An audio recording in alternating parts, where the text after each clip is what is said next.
Hi friends అందరికి good morning. ఈ రోజు అయితే సాటర్డే అనమాట. ఈరోజు మేము రెండవ శనివారం తలుగు వేస్తా ఉన్నాం అనమాట.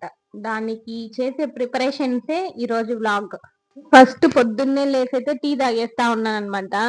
ప్రశాంతంగా కొంచెం సేపు కూర్చొని టీ తాగానంటే మధ్యాహ్నం ఎప్పుడో ఇంకా భోజనం చేసేది కాబట్టి ఆ కొంచెం సేపు అయినా ప్రశాంతంగా టీ తాగుదాం అనేసి కూర్చొని టీ తాగుతా ఉన్నా. నేను ఎప్పుడు టీ తాగేదాన్ని ఎంజాయ్ చేస్తూనే తాగుతాను. లేకపోతే ఆ టైం లేదు అంటే టీ తాగడం మానేస్తాను. ఇంకా ఇక్కడైతే ముగ్గు పెట్టడం స్టార్ట్ చేశాను.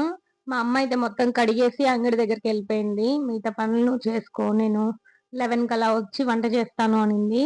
సరే అంత లోపల మనకి ఎంత వీలైతే అంత పని చేద్దాము అనేసి ఫస్ట్ ముగ్గు అయితే వేస్తా ఉన్నాను. ఏదో నాకు తెలిసిన ముగ్గులు చిన్న ముగ్గులు వేస్తాను అనమాట. పెద్ద పెద్ద ముగ్గులు నాకు రావు.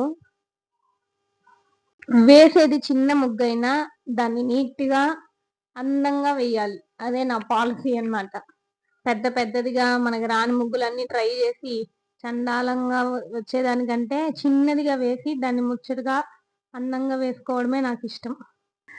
మా ఇంట్లో ఊర్లో అయితే మా అత్తకి పెద్ద పెద్ద ముగ్గులు వేయాలన్నమాట. చిన్నది వేస్తే నచ్చదు. అందుకనేసి నేను ముగ్గేయడమే మానేశానన్నమాట. ఏదో ఒక రోజు వేస్తాను. పెద్దదిగా ఎయ్యి అంటుంది. చిన్నదిగా వేసినా ముచ్చటగా వేసుకుందాము అనేసి అంటా ఉంటాను నేను మా అత్తతో.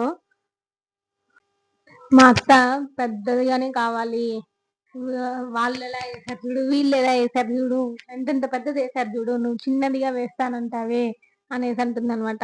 అయితే నువ్వే వేసుకో అనేసి అనేస్తాను నేను. మా వీధి ఎంత పెద్దదైతే ఉంటుందో అంత పెద్ద ముగ్గు వేయాలన్నమాట మా అత్తకి. అప్పుడుదా ఆమెకి నచ్చుతుంది, మనస్తృప్తిగా ఉంటుంది. ఇంకా నేనైతే నాకు తెలిసిన ముగ్గేదో వేసి పసుపు కుంకుమ అయితే పెట్టేస్తా ఉన్నాను అనమాట. మనం ఏం వేసినా దానికి పసుపు కుంకుమ పెట్టాము అంటేనే దానికి కళగా ఉంటుంది. పసుపు కుంకుమ పూలు పెట్టి వేసామంటేనే ముగ్గుకే అందం వచ్చేస్తుంది. కొంతమంది అయితే చెప్తూ ఉంటారు ముగ్గుకి పసుపు కుంకుమ పెట్టకూడదు, మనం తొక్కుతాం కదా అనేసి. కానీ నాకెందుకో పసుపు కుంకుమ పెట్టి ఆ ముగ్గుని వేస్తేనే అందంగా కనిపిస్తుంది అనమాట. మనం ఎంత చండాలమైన ముగ్గు వేసినా పసుపు కుంకుమ పెట్టామంటే ఒక కళ వచ్చేస్తుంది ముగ్గుకి. మా ఇంట్లో ఉంటే నేను పనులన్నీ గబగబా చేసేస్తాను అనమాట. స్పీడ్‌గా అయిపోయినట్టుంటుంది. ఇక్కడ మా అమ్మ వాళ్ళ ఇంట్లో అయితే ఏ పనైనా స్లోగానే ఉంటుందన్నమాట. వచ్చిన వెంటనే అమ్మ వాళ్ళ ఇంటికి వచ్చిన వెంటనే సోంబేరైపోతానో ఏమో తెలియట్లేదు. ఇక్కడ నేను ముగ్గు వేసే టయానికి 8 అవుతుందన్నమాట. అదే మా ఇంటి దగ్గర అయితే 6 కన్నా ముగ్గు వేసేసేయాలి. అదే అన్నమాట డిఫరెన్స్. ఇక్కడ మనం ఏ టైంకి చేసినా ఎవరు ఏమనరన్నమాట. అక్కడ ఖచ్చితంగా నువ్వు ఆ టైంకే చేసేసేయాలి. ఇంకా నా పసుపు కుంకుమ పెట్టడం అయితే అయిపోయింది. పూలు కూడా పెట్టేస్తా ఉన్నానన్నమాట. నా ముగ్గు ఫైనల్ లుక్ ఎలా ఉందో చూద్దాము. నచ్చిందా? నచ్చితే నా వీడియోకి ఒక లైక్ వేసేసేయండి. ఆ పని అయ్యిందే గ్యాస్ దగ్గరంతా తుడిచేద్దాము అనేసి ఫస్ట్ ఇదంతా కొద్దిగా క్లీన్ చేసేసానన్నమాట. ఆయిల్ అవన్నీ పడి జిడ్డు జిడ్డుగా అయిపోయింది. సరే ఫస్ట్ ఇవన్నీ తుడిచేసి మళ్ళీ చెత్తలంతా తోసుకునేద్దాము అనేసి ఫస్ట్ ఇదంతా చేసేస్తా ఉన్నానన్నమాట. ఇదంతా గ్యాస్ దగ్గర మొత్తము అన్ని జిడ్డు జిడ్డుగా అయిపోయి చాలా డర్టీగా ఉంది. మా అమ్మకి టైం ఉండేది లేదు. నాకు ఇదంతా క్లీన్ చేసి ఇచ్చేసి వెళ్దాము అనేసి అనిపిస్తుంది గానీ మన ఇంట్లోనూ మనమే చేయాలి, ఇక్కడ మనమే చేయాలా అనేసి అనిపిస్తుంది అనమాట. ఇంకా బ్రష్ చేసుకుందాం అనేసి అయితే మిద్ది పైకి వచ్చానమాట. మా అమ్మ వాళ్ళు ఈ ఆయుర్వేద పల్పొడియే వాడతారు. ఇది నురుగంతా రాదు కానీ ఒక విధమైన ఘాటుగా ఉంటుందన్నమాట. బాగుంటుంది.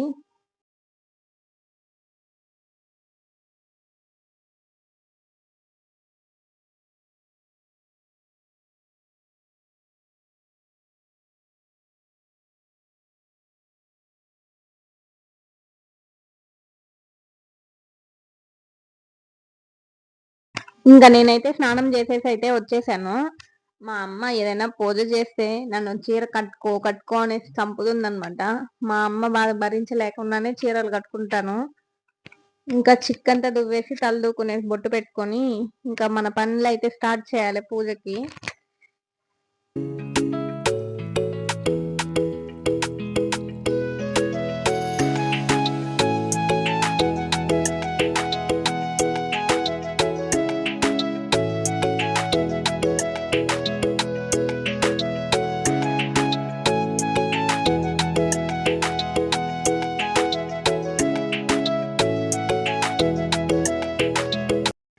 ఇంకా నేనైతే దీప సామాన్లన్నీ తెచ్చి తోమడానికి అనేసి వేసుకొని తోముతా ఉన్నాను అనమాట.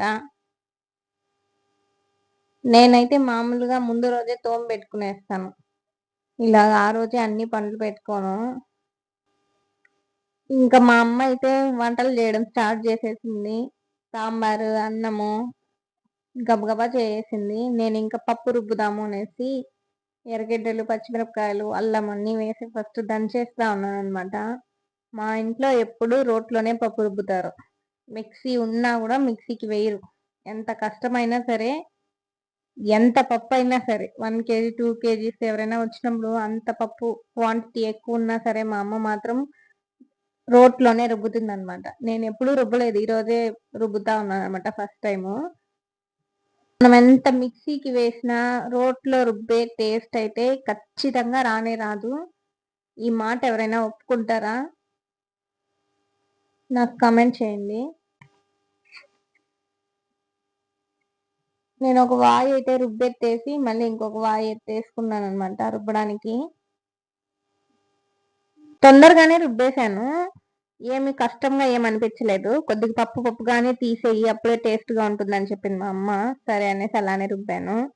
ఇంకా పప్పు అయితే రుబ్బేసి ఇంకా దీపం అయితే పెడతా ఉన్నాననమాట. పొద్దున్నుంచి చేసిన పనులన్నీ ఒక ఎత్తయితే, అన్నీ చేసేసి దేవుడి దగ్గర అలంకరించి పూజ చేయడం ఒక ఎత్తనమాట. దీనికి అంత టైం పడుతుంది. ఇప్పుడు మనం రెండవ శనివారం తలుగు వేస్తున్నాం కాబట్టి నామం వెయ్యాలి. ఆల్రెడీ ఎప్పుడో వేసిన నామం ఉందనమాట. దాన్ని తుడిచేసి మళ్ళీ ఇప్పుడు మనం వెయ్యాలనమాట నామము కొత్తగా.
నామం అయితే వేసేసాననమాట. నామానికి పూలు పెట్టడానికి పసుపు ముద్దని గట్టిగా కలుపుకొని దాని కింద అతికించేసి దానిపైన పూలు పెట్టామంటే నిలుస్తుందనమాట. దానికోసమే పసుపు ముద్ద రెడీ చేసి పూలయితే అతికిస్తా ఉన్నాను. ఎక్కువ పెట్టకూడదనమాట. ఒక్క పువ్వు పెడితే చాలు. ఇంకా నా దగ్గర గన్నేరు పూలున్నాయనేసి అవి అతికిచ్చాను. చామంతి పువ్వు ఒకటైతే పెట్టాను.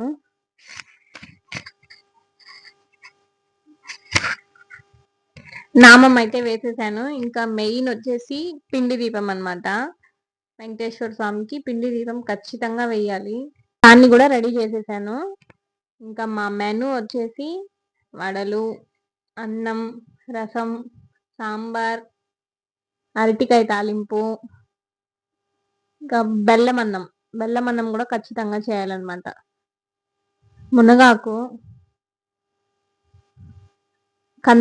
కందగడ్డ తాలింపు, పాయసం.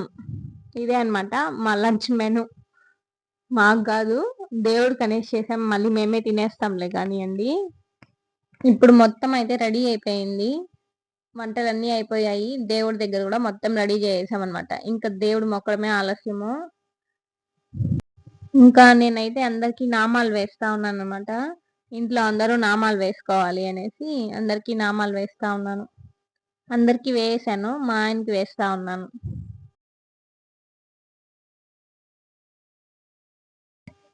ఇంకా నేనైతే బయట నుంచి కర్పూరం వెలిగిస్తా వస్తున్నాను అనమాట.